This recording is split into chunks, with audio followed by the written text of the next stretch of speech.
peuple de Dieu, ravi de vous savoir branché en train de suivre votre émission 100% chrétienne, lampe de l'Éternel.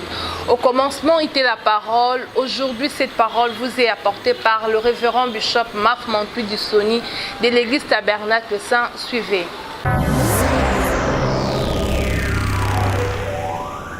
Shalom bien-aimés, nous sommes contents de vous savoir nombreux en train de nous suivre. Nous sommes pasteur Maf Mantoui.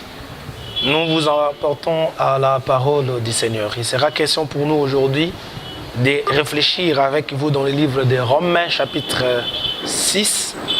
Nous allons lire le 3 premiers versets et nous allons descendre jusqu'au verset 4, 5 et 6. Nous commençons d'abord par les premiers versets. La Bible dit, que dirons-nous donc? Demeurions-nous dans les péchés afin que la grâce abonde? Loin de là. Nous qui sommes morts au péché, comment vivrons-nous encore dans les péchés?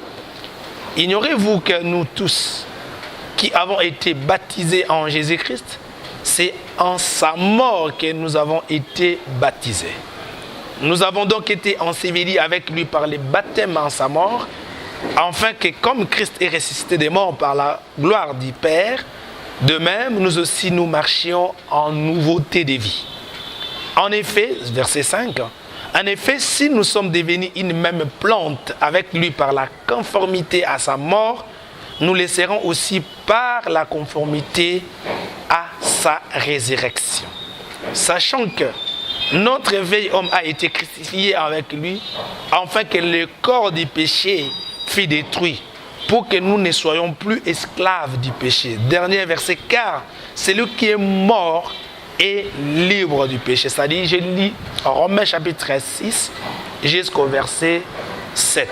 Mais nous allons en fait réfléchir aujourd'hui vraiment en utilisant beaucoup plus le verset 5. Je sais que nous avons beaucoup de choses à dire, mais permettez que nous puissions vraiment réfléchir juste sur ces versets 5 qui dit, en effet, si nous sommes devenus une même plante avec lui par la conformité à sa mort, nous le serons aussi par la conformité à sa résurrection. Nous connaissons tous ce qu'il a fait, mais nous ignorons en fait notre apport, c'est-à-dire ce que Jésus a fait en nous pour que nous accomplissions cette œuvre. Vous voyez, ce que Jésus a fait en nous pour que nous réalisions avec lui cette œuvre. Vous savez, je veux que vous compreniez, mes bien-aimés frères et sœurs, Jésus n'est pas égoïste. Par sa manière de travailler, il pouvait tout faire lui-même parce qu'il a la possibilité de le faire. C'est pour cela je veux que ça soit compris parce qu'il y a beaucoup de choses, il y a pas mal de zones d'ombre, mais nous allons essayer d'expliquer petit à petit jusqu'à ce que nous allons arriver à comprendre l'importance, nous allons arriver à comprendre en fait l'essence même de cette œuvre de la croix. L'homme a péché, parce que vous connaissez l'histoire avec nous. L'homme a péché à la croix, plutôt dans le jardin d'Éden. Dieu en créa l'homme. Il a donné la possibilité à l'homme de pouvoir cultiver. Il a donné la possibilité à l'homme de pouvoir gérer. Et la Bible dit que chaque fois, il venait, il descendait le matin et le soir pour discuter avec l'homme. Dans un autre langage, si vous voulez que ça soit simple, en fait, Dieu descendait dans les jardins pour communier avec l'homme, pour en fait donner des instructions. Parce que vous savez que l'homme est limité. Même Adam aussi était limité. Il ne faut pas penser que lui, il était un extraterrestre. Non, il était un homme comme nous. Lui aussi, il était limité. Malgré le potentiel que Dieu a mis en lui, malgré le faculté, malgré les dents, malgré toutes les possibilités que Adam avait dans les jardins, mais Dieu descendait pour communier avec lui. C'est-à-dire pour lui donner des instructions, pour en fait lui donner des directives chaque fois qu'il descendait et que l'homme bénéficiant de la présence du Seigneur, il a pu donner le nom des animaux, il a essayé, il a vraiment bien commencer à gouverner, parce que c'est lui qui était le gouverneur, c'est lui qui donnait l'essence même dans les jardins, c'est lui qui donnait en fait le goût dans les jardins, c'est l'âme qui donnait tout. Et si Dieu descendait, il ne descendait pas pour voir les animaux. Si Dieu descendait, il ne descendait pas pour voir les insectes, mais Dieu descendait pour communier avec l'homme, et pour parler à l'homme, pour donner des instructions à l'homme, pour faire en sorte que l'homme soit à la hauteur. C'est pour cela que j'ai toujours dit, excusez-moi d'insister sur ça, parce que ce n'est pas vraiment ça ma prédication, mais chaque chose que l'homme fait dans la vie, s'il bénéficie de la communion de Dieu, s'il bénéficie de la présence de Dieu, il réussit toujours.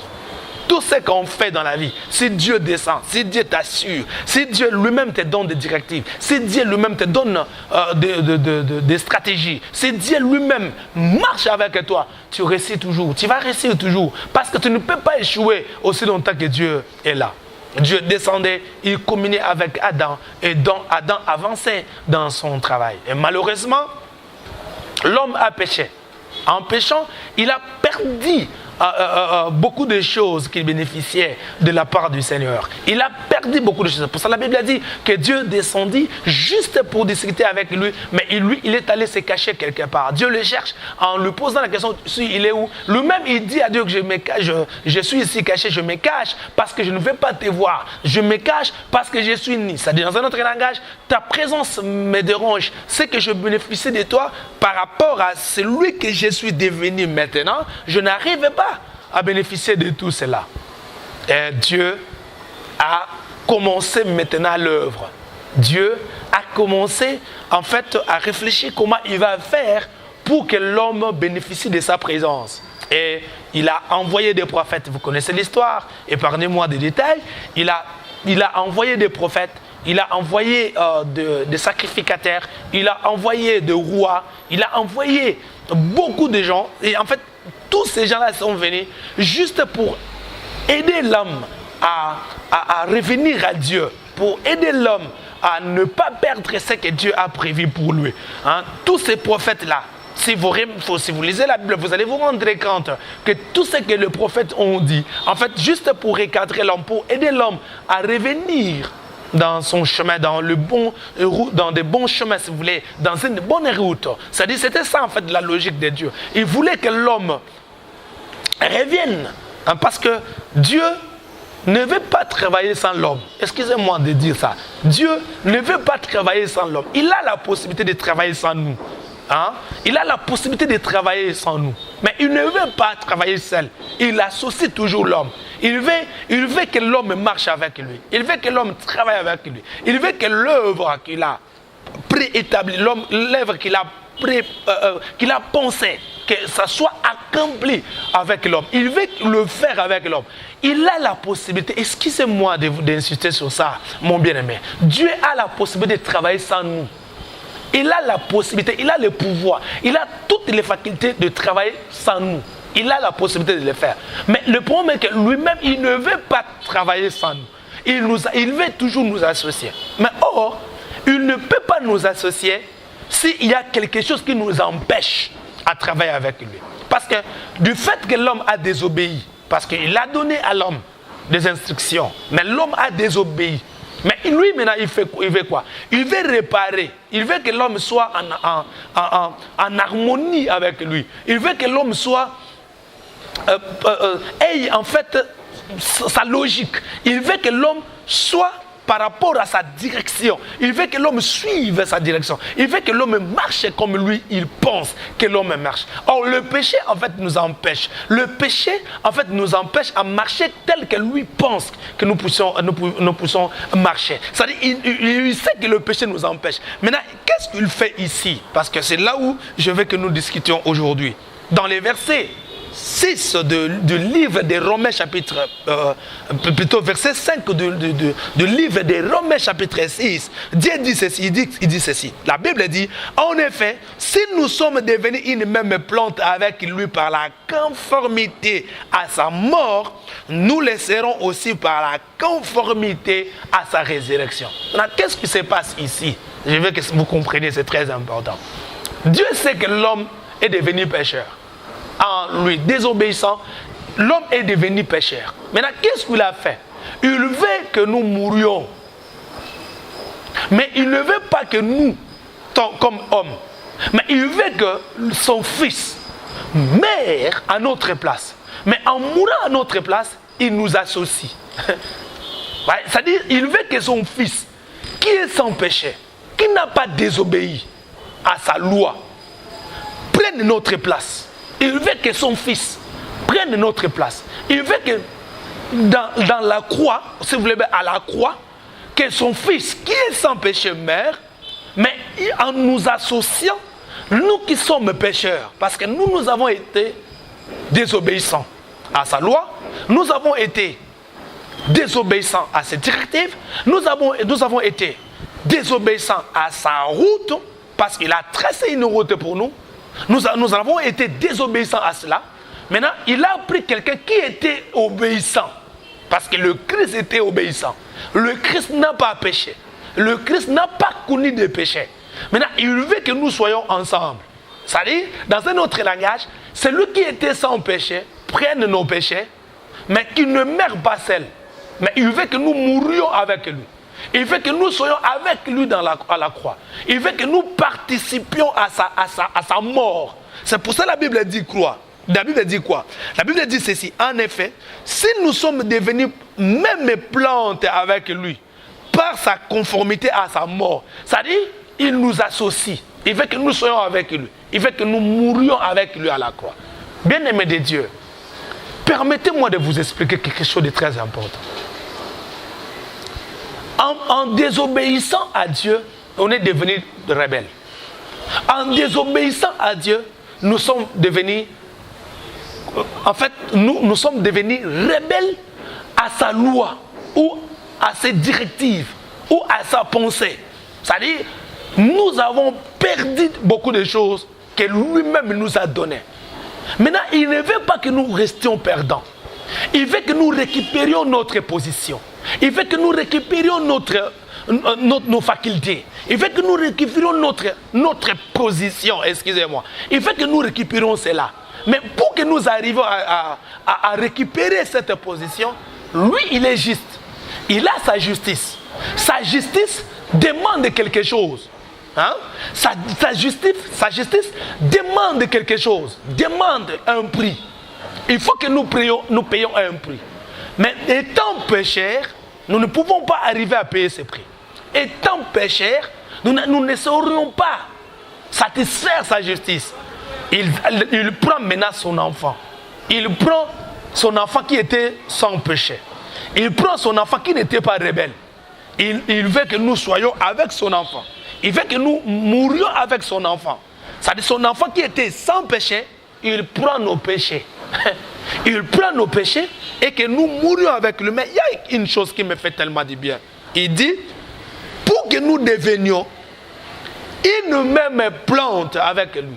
C'est-à-dire, nous, selon la parole, qui étions olivier sauvage, il prend l'olivier naturel, il prend la plante qui était normale, il nous associe à cette plante-là. Nous qui étions plutôt sauvages, il nous associe pour que nous devenions une même plante. Bien-aimés de Dieu, excusez-moi, peut-être que tu n'arrives toujours pas à comprendre. Parce qu'il faut que je vous explique ça pour que nous comprenions, pour que nous arrivions à comprendre l'importance de la mort et la résurrection de Christ. C'est très important. On était écartés par rapport à notre manière de voir des choses, par rapport au péché. On a été écartés. Maintenant, il fait quoi? Il nous associe. Il prend celui qui était saint par rapport à nous qui n'étions pas saints. Il nous associe pour que nous devenions saints.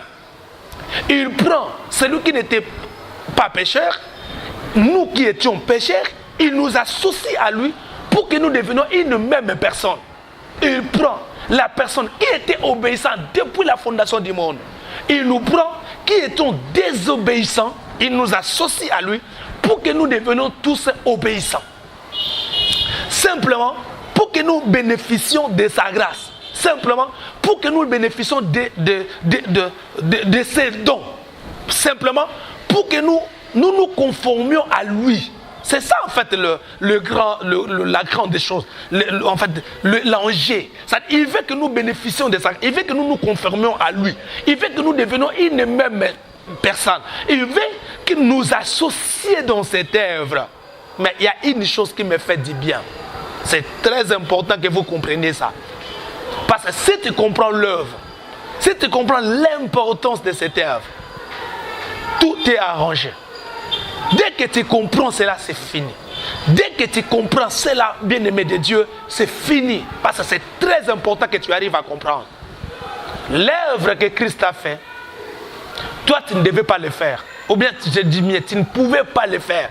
Parce que tu n'as pas la possibilité de le faire. Tu n'es pas en mesure de le faire. Mais il fait quoi? Il t'associe. Il sait que tu es incapable. Il te prend. Parce que lui, il est capable. Il te prend pour que tu deviennes capable, pour que tu arrives à réaliser ça. Mais il dit, il nous a associés dans sa mort. Il nous a associés. C'était sa mort. Mais il nous a associés dans cette mort-là pour que nous devenions, pour que nous récupérions, si vous voulez, notre place, pour que nous récupérions notre position. C'est-à-dire, lui, il accepte de mourir. Lui, il accepte de prendre notre place. Parce que la mort, c'était une punition pour nous. Parce qu'on a péché. On est tombé. On a péché. La mort était une punition pour nous. Mais il ne veut pas que nous soyons sanctionnés. Mais il prend notre place. Lui, il accepte de mourir à notre place, mais tout en nous associant. Hein? Il nous associe dans cette œuvre. Il veut que nous soyons avec lui.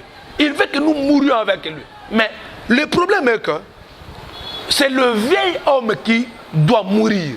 C'est-à-dire l'homme pécheur. Cela ne veut pas dire que l'homme est pécheur en soi. Excusez-moi, je veux que ça soit simple. Cela ne veut pas dire que l'homme est pécheur en soi. Non. C'est la nature pécheresse qu'on a opté. C'est la nature pécheresse que nous avons prise lors de la chute. Lorsque nous avons péché, nous avons pris cette nature pécheresse qui n'était pas notre nature préalablement. Cela n'était pas notre nature. Mais nous avons pris cette nature. Maintenant, il veut quoi? Il veut que dans sa mort, que cette nature pécheresse soit écartée pour que nous devenions une même plante avec lui. Dans sa mort, mais ça ne se limite pas seulement à sa mort. Parce que c'est dans sa mort que sa justice a été satisfaite. C'est dans sa mort que nous avons bénéficié en fait du pardon. C'est dans sa mort que nous avons bénéficié de sa vie, de sa divinité. C'est-à-dire la nature que nous avons perdue nous a été donnée. La nature que nous avons perdue. Parce que nous avons perdu une nature. Il nous a donné cette nature dans sa mort. Il nous a donné cette nature. Mais en ayant cette nature, il ne veut pas que ça se limite à ce niveau-là.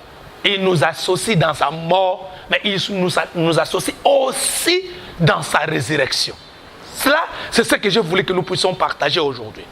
Tu as été associé à sa mort pour que tes péchés soient pardonnés. Mais il veut aussi t'associer dans sa résurrection pour que vous bénéficiez de tout ce que vous avez perdu avant. C'est-à-dire pour que tout ce que vous avez perdu avant vous soit restitué, vous soit redonné, vous soit remis. C'est-à-dire il te donne tout ce que tu as perdu. Écoutez-moi, je vous en prie. Si Dieu a dit à Adam qu'il puisse cultiver, qu'il puisse dominer, qu'il puisse régner, tu as perdu ça en péchant. C'est-à-dire, quand il a péché, il a tout perdu cela. Maintenant, dans l'amour de Christ, il nous remet tout ça. C'est-à-dire, dans un autre langage, tu es mort avec lui, tu es ressuscité avec lui dans le baptême, parce que c'est dans les baptêmes qu'on se conforme à cela. C'est-à-dire, c'est dans les baptêmes, parce que c'est pour cela que nous pensons que le baptême doit être immersion. C'est-à-dire, il faut que ça soit immergé. C'est-à-dire, il faut que tu sois plongé. Pourquoi? Parce que quand tu es plongé, tu n'existes plus. Tu es mort. Et maintenant, quand tu reviens, quand tu es ressuscité, quand on te soulève, c'est-à-dire tu es ressuscité. En ressuscitant avec lui, tu récupères tout ce que tu as perdu. Tu récupères la direction, tu récupères la gouvernance, tu récupères tout ce que tu as perdu. Parce que tu te conformes à ça. Mais je veux que ça soit simple. Parce que c'est très clair ici. La Bible dit ceci, dans le verset 5. La Bible dit, en effet, si nous sommes devenus une même plante avec lui, par la conformité à sa mort, nous le serons aussi par la conformité à sa résurrection. Bien-aimé de Dieu, Christ a payé un prix pour que tu récupères ta position perdue. Christ a payé un prix pour que tu récupères ta position. Maintenant, en récupérant ta position, il faut que tu commences à gouverner. En récupérant ta position, il faut que tu commences à orienter des choses.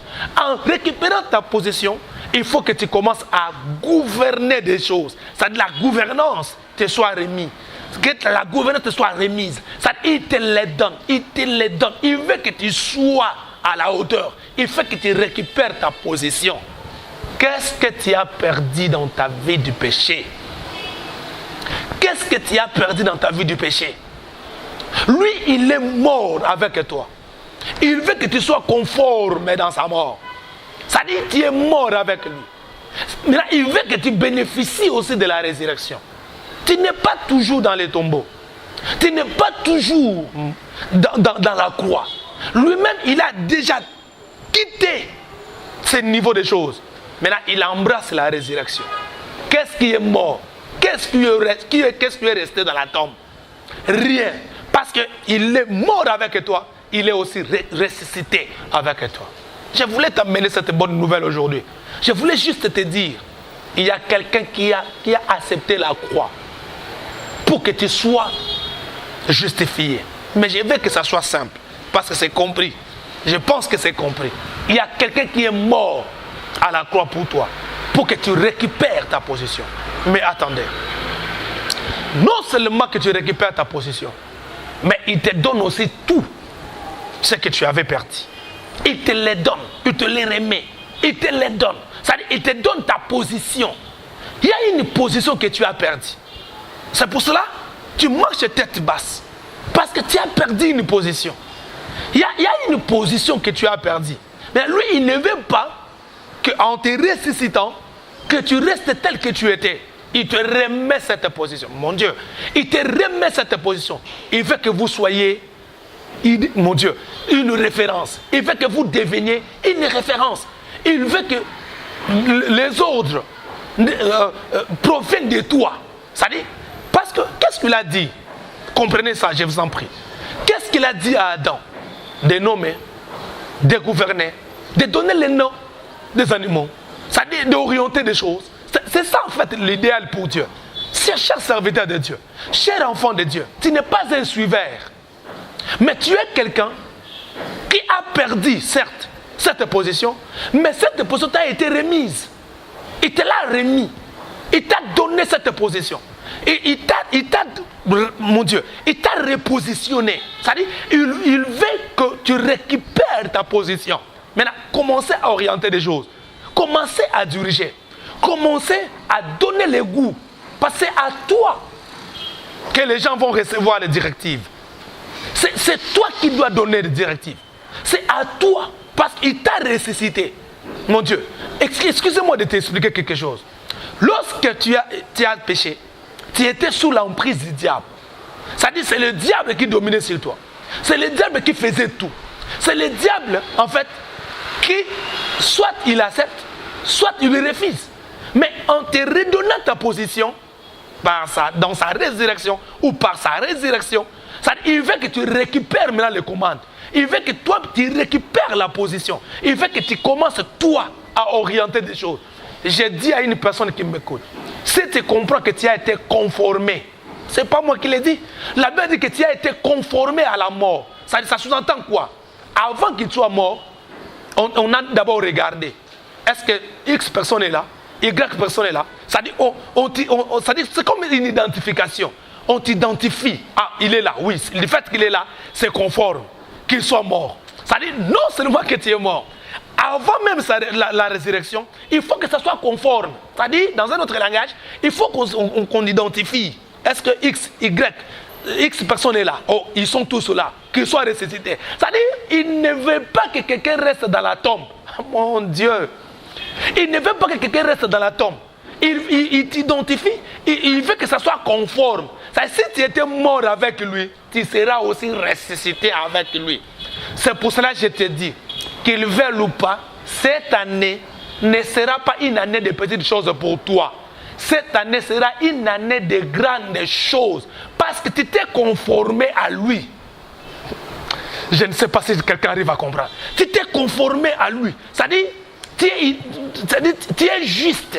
Tu as été trouvé juste. Tu te conformes à lui pour que tu sois ressuscité. C'est-à-dire, pour que tu récupères ta position. Pour que tu récupères ta place. Pour que tu récupères, en fait, ta gouvernance. Pour que tu récupères le mariage. Pour que tu récupères ton travail. Pour que tu récupères tout ça. C'est-à-dire, tu récupères ta position.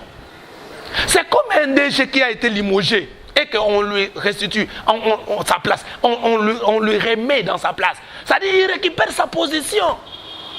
Avec les diables, tu as tout perdu. C'est lui qui commençait à diriger. C'est lui qui a commencé à te faire du mal.